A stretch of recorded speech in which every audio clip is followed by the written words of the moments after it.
Hi, everybody, and welcome to English Digest. I'm Pat. And I'm Erin. So today we're talking about people with a very specific role in movies, and I guess any kind of theatre that's on TV, even live theatre. Right, live theatre. These people would probably be off the stage and behind the scenes making noise into a microphone, maybe. Now, I know you have experience of making movies and putting on plays. So I do. Have you ever been involved in sound effects and that sort of thing? Well, in some of my theatre work, I've been in charge of using the machine that has our pre-recorded sounds. Okay. And in film, I've been the person who holds the microphone. Okay. But I've never gone really beyond that. It's not really my specific interest, but it's been interesting to learn that. Have you made any of the sounds that you pre-recorded? Not that you can think Not of? that I can think of personally, but I have had others make sounds. Okay. Yes. I have done some sound making, mostly for live theatre, but also for radio, making noises, breaking stuff, stepping on stuff, just hitting things with other things, getting two coconut shells to make horses' hooves, that kind of stuff. And I've also done something called ADR. Oh, yes. Which is when you do additional dialogue recording because when you said the words on camera, they couldn't really hear them. Right. So you record them later. Yes, yeah. I have seen stuff like that happen. I just haven't done it myself. Yeah, I've done a bit of that. I've got a knack for it. I was able to, because you kind of just act the same way you did on set and it seems to fit. But we'll explain what all of this is about. It's all about Foley artists bringing the movies to life, which is our article title. So let's read through it and find out what it's all about. A man is watching a horror movie in which a heroine is ascending some stairs into a dusty loft. He isn't sitting comfortably on his couch, though. As the woman on the screen takes a step, so does the man, bringing his foot down on an old wooden box. These sounds are captured by several microphones. He's a Foley artist, and he's creating the movie's sound effects. Foley is the process of making the sounds the audience hears when they watch a movie. It is named after Jack Foley, who worked for Universal Studios when films started to be made with sound. Foley was an expert at creating and recording sounds for movies, and many of the techniques he introduced survive to this day. One reason Foley is so important is that microphones can't always pick up sounds made during the filming. In fact, many of those sounds don't even exist in real life. One example is the famous hum of the Jedi lightsabers in Star Wars. Sound designer Ben Burt combined two noises to make this sound: the whir of motors in old movie projectors and the static tones made when a TV interferes with a microphone's reception. Once he'd done this, he played it through a loudspeaker and recorded it with moving microphones to create a catalogue of lightsaber sounds. Other Foley tricks include making punching sounds by hitting thick books or bags of sand, and snapping celery to simulate the sound of breaking bones. In order to be a good Foley artist, you need creativity, imagination, and the ability to think outside the box. In addition, you'll need to learn how to use various sound equipment and computer programs. Being a Foley artist is a fascinating occupation, and even though people don't always notice the sound effects they make, a movie wouldn't be the same without them. Okay, so that's our article about Foley artists, and it is, as the article says at the end, fascinating. Really kind of interesting ideas of how do we make this sound? What can we do? Right. Now, it's interesting to me because in the movies that I've made, we've always just depended on the microphone. We've not really thought about adding adding extra sound effects in afterwards, but it's usually because we don't have time. Don't have time, right. Yes. You make movies quickly for your right. stuff.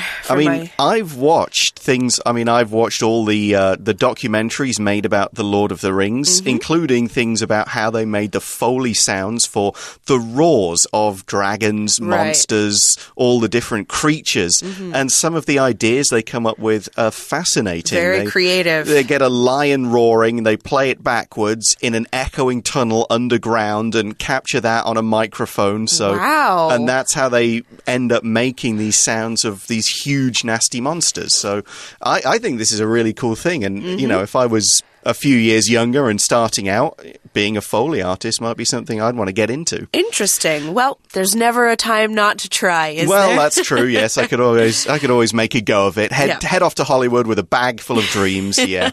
So the title is Foley Artists. Foley is F-O-L-E-Y, and it's kind of explained where that name comes from in the article, so we'll kind of skip over it for the moment. And it starts with a situation where a Foley artist might be at work. A man is watching a horror movie in which a heroine, so that's female hero, is ascending some stairs into a dusty loft.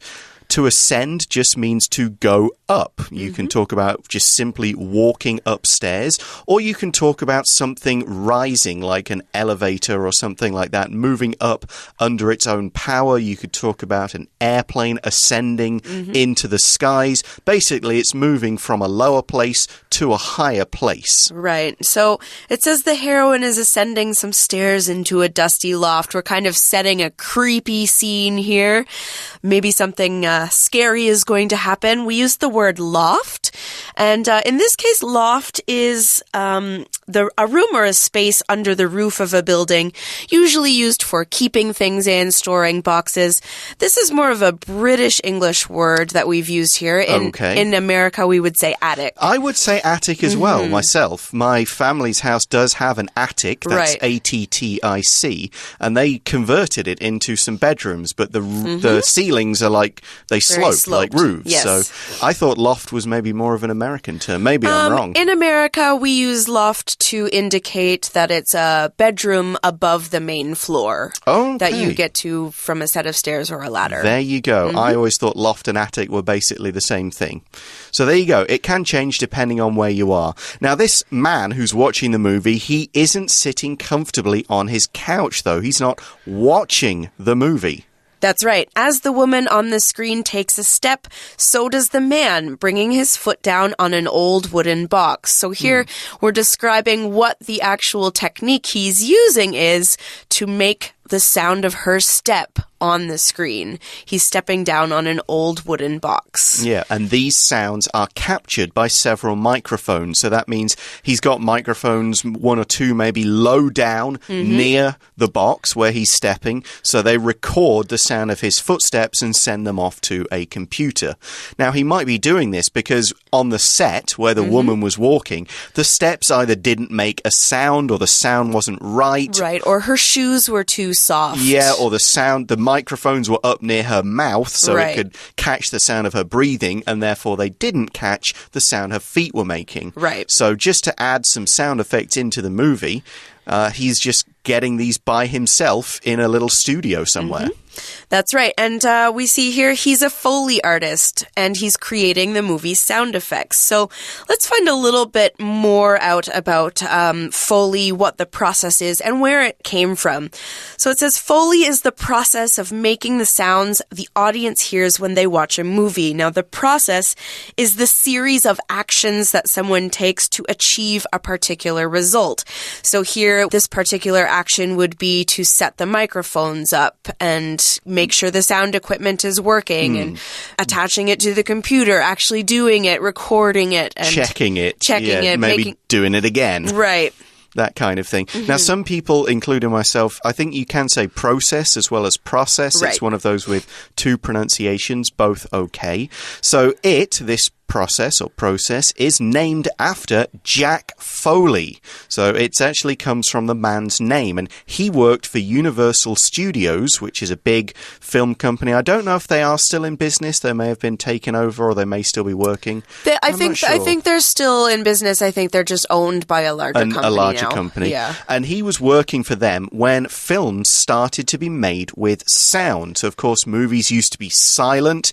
They would have sound effects played live by a guy with a piano, maybe, and the words would come up on the screen on pieces of black card back in the early days. So then they figured out, hey, we can use sound in our movies, so somebody needs to record that sound. Right. So Foley, this guy, Jack Foley, was an expert at creating and recording sounds for movies, and many of the techniques he introduced survive to this day. So a technique is a special way of doing something. It's maybe like you have this special skill that you can use to complete an action. And so something like this would be, what would be an example of one of these techniques? I think of art techniques. I think of, and a technique is something you can learn from someone else or from a book. And you just go, okay, I'm painting a picture. I want to create shadow in this picture. What technique do I use? I will use a particular way of painting, an amount of paint on the brush, the way I move the brush, and that will create shadow. Right. I guess it would be the same in music. If you're maybe playing the guitar, you put your fingers in a certain position, something like that. Yeah, or cooking, and you figure out, okay, if I'm going to cook this dish, I need to fry it in a particular way for a particular time. You know, deep frying is one technique. Flash frying is when you do it very quickly. Stir frying when you move it at the same time. Right. All of these are cooking techniques. So the stuff he invented, and he was just like, okay, how do I make this sound? What can I do? How is it going to work? And even though this was, almost 100 years ago, something like that, possibly, sound has been around longer than color. So this is going back quite a long way. His stuff, his techniques, the things he did, people still use them because they worked. I mean, and that's the sign of a creative personality right there. If they're so good you don't need to change them, then that's fantastic. Yeah, of course, people are picking up new ideas, having new things to do, but the idea is still basically the same. Like, we make a sound, we record that sound, and if punching, a bag of sand, as we'll see later, makes a great sound for a punch on screen, then why change it? Why change it? Why are we going to change to make that anything different? So the article goes on to say one reason Foley is so important is that microphones can't always pick up sounds made during the filming. Now, here we're using pick up to mean they actually register the sound and take the sound to the computer file. Right. So if it can't pick it up, it's basically the sound is too far away or too faint, or it's on the wrong sound frequency, and the microphone just doesn't record it, or at least doesn't record it well. Right. Now, this might happen for several reasons. It could be you're filming outside and the wind is really heavy, or there's rain coming down and it's blocking out the sound that you're making in the movie. One of the worst things to happen when you're filming outside is traffic. Yes. Because you can't stop it. Airplanes, all these things. Garbage truck suddenly starts playing in the background. You're like, oh, okay, now that's a problem. Yeah. We can't, it's going to be hard to cut that out. So you have to figure a way to get that sound gone and put your sounds in. Yep. So that's a lot of the difficulty here. And the article gives another reason. It says, in fact, many of those sounds, so that's the ones they need for the movie, for the microphones, they don't even exist in real life. Like the monster. You can't go and record a real dragon to see what it sounds like. Exactly. You're going to have to make it up. You're going to have to use a lion in a cave underground. Exactly. So we're going to find a famous example and look at how a really famous sound effect was made in just a moment. But for right now, we're going to take a short break.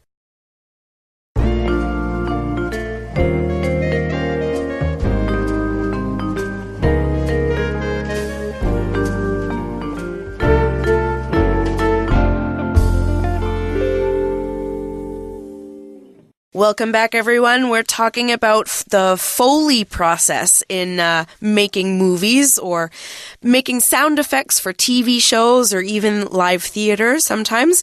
So what we're saying is that the microphones might not always pick up the sounds that we need to hear in a movie. And so we have Foley artists who are responsible for making these sounds. Now, we're going to find out about an example of one of these sounds, one that doesn't exist in real life, and how it was made.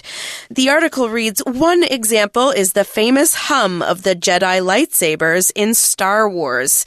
Now, when we use this word hum here, we're using it as a noun, though it's also a verb.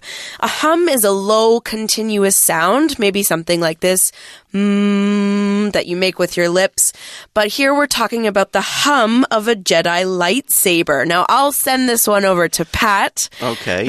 Now, anyone who has watched any of the Star Wars movies knows about their famous lightsabers or light swords, the swords that the Jedi and the bad guys fight with that make that sort of wong, wong kind of sound as they hit each other.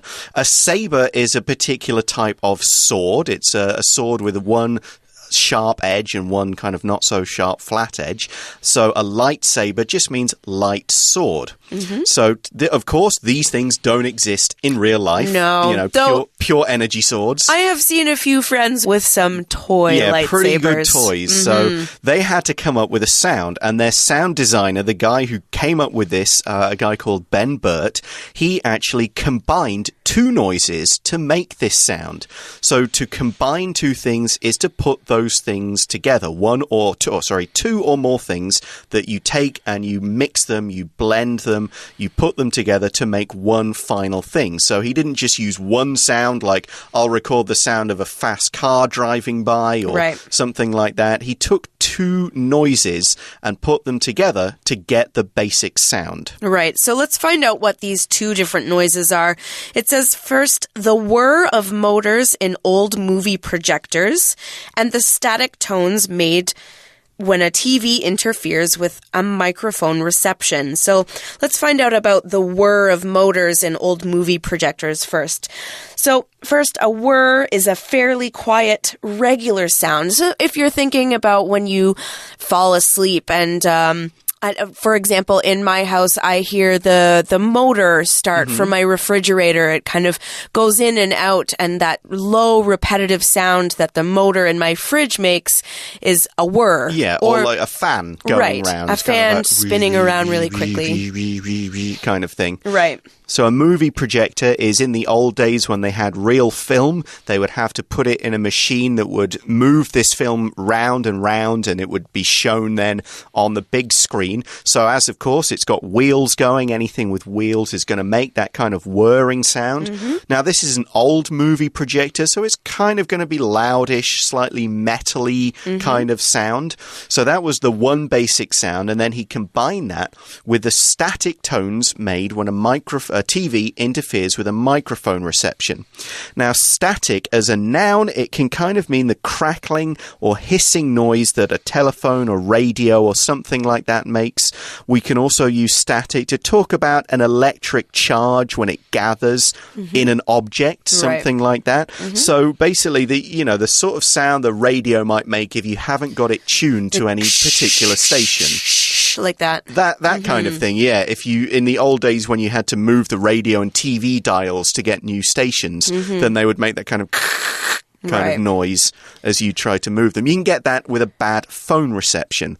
So you can get one static sound when a TV interferes with a microphone reception.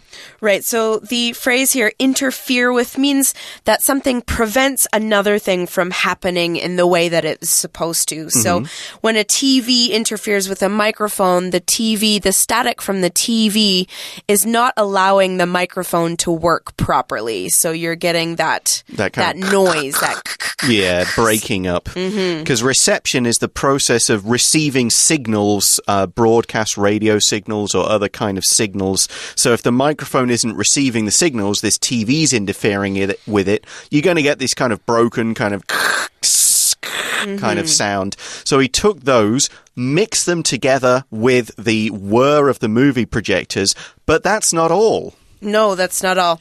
It says once he'd done this, he played it through a loudspeaker and recorded it with moving microphones to create a catalog of lightsaber sounds.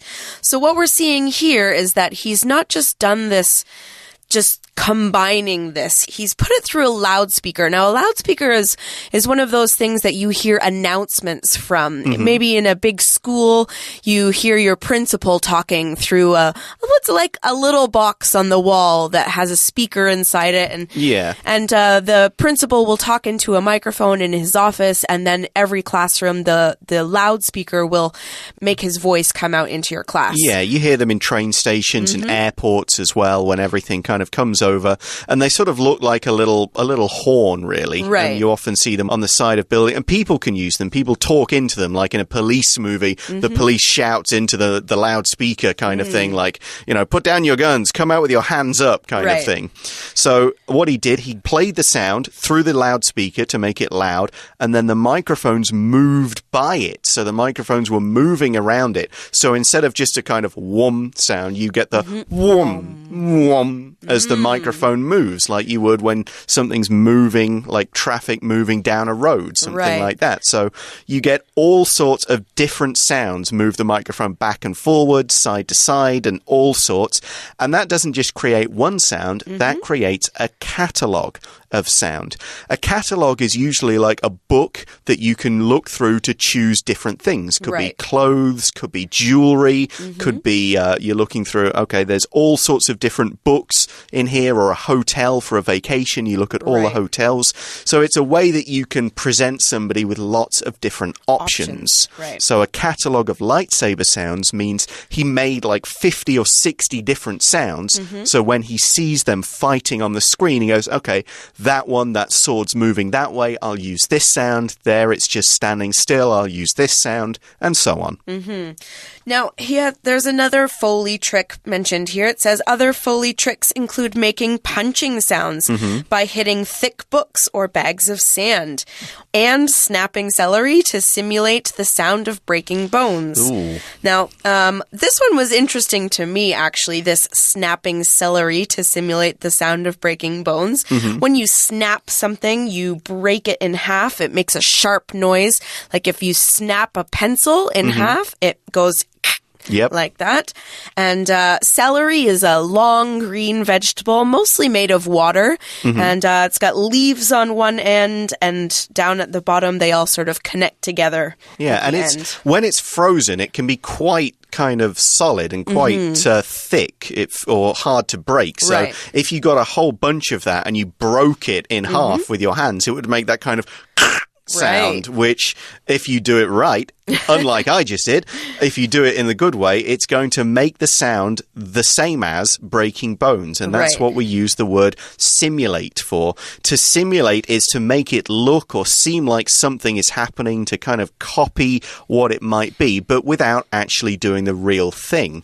So to simulate a sound is to make something that makes the same sound. You could simulate pain by pretending to be hurt. You go, ow, my arm. But if you're not really hurt, you are simulating. You're kind of acting a little bit. Right.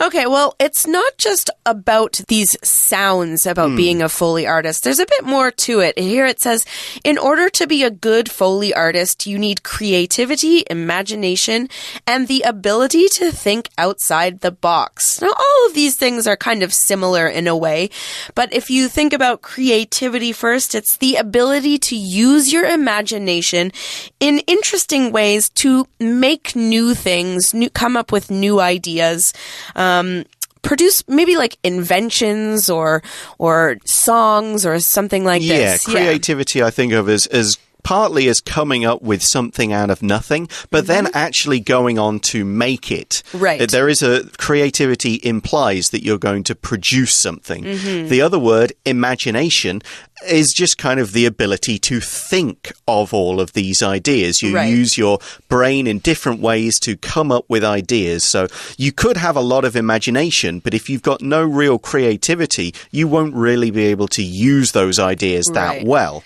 You just need someone else to do it. Yeah, you need somebody else to kind of figure out how to make that thing a bit more real. So imagination would be just, okay, we need to make this sound. What can we do? Come up with ideas. Then someone with a bit more creativity would add maybe a little more practical stuff and go, what if we do this with this? And we can't do this, but we could try it this way. And have the, that translating the idea into a practical result.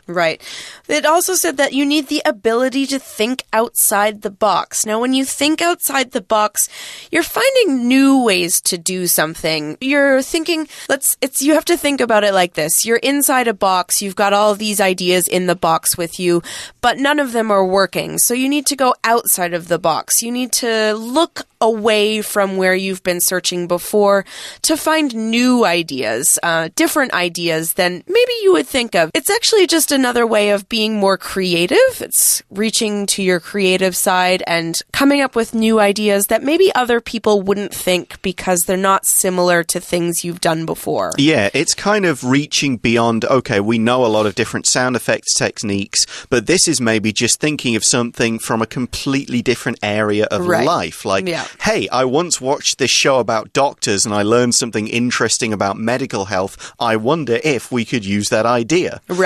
Some of this really unusual sort of sideways almost thinking that connects ideas not to do with your area, but brings them in to your area. Because you think they might be able to apply. Okay, well, that's not it, actually. There's more. There is more. Yeah. It says, in addition, you'll need to learn how to use the various sound equipment and computer programs. Equipment here just means the tools, the microphones, the tools that you need to make the sound. So all the wires that connect the microphones to the amplifiers and the computers and loudspeakers, things that play. And the computer programs will be speed it up, slow it down, play it forward, play it louder, softer, and so on. So the article finishes by saying being a Foley artist is a fascinating occupation. Fascinating is really, it's both interesting, it's exciting, it's amazing. Something that's fascinating, you really want to learn more about. You kind of think of that subject and you just go, wow, I can't get bored of finding out more interesting things about this topic. An occupation, of course, is just another word here for job, career, something you do with your life, as a paid job, something like that. So, yeah, it is. It's a really interesting idea. And watching, as I said, the documentaries about movies and how they made some of the sound effects, I just think, this stuff is so cool. Like, they throw down beer bottle caps on the floor and then walk over them in metal shoes to make the sound of, lots of kind of clinks and crunches and stuff like that. Interesting. They do all sorts of things. Okay, well, as fascinating as this is, many people just don't notice what happens. It says, and even though people don't always notice the sound effects they make, a movie wouldn't be the same without them. So this is a challenge to you guys to go and watch a movie and see if you can notice the different sound effects in there. I've been doing that recently, actually. So I've learned a lot about the different sound effects and what sort of makes that happen. If you watch a movie without the sound effects on, there are some ways on a DVD you could remove them, and they just sound really strange. So good sound effects, you shouldn't notice when you watch the movie. They just become part of the real world. That's right. And so the idea as a sound effects, a Foley artist, is not to make a sound that makes people go, well, that sounds weird. That it just, that sounds like that thing would sound. And so you don't even notice it. And that's kind of your job is done, but you're making the movie complete. Okay, well, that is the end of our article. I hope it's been interesting for you. It's certainly been interesting for me. And me. And so we'll bring it to an end now. For English Digest, I'm Pat. And I'm Erin. See you next time. Bye-bye. Bye.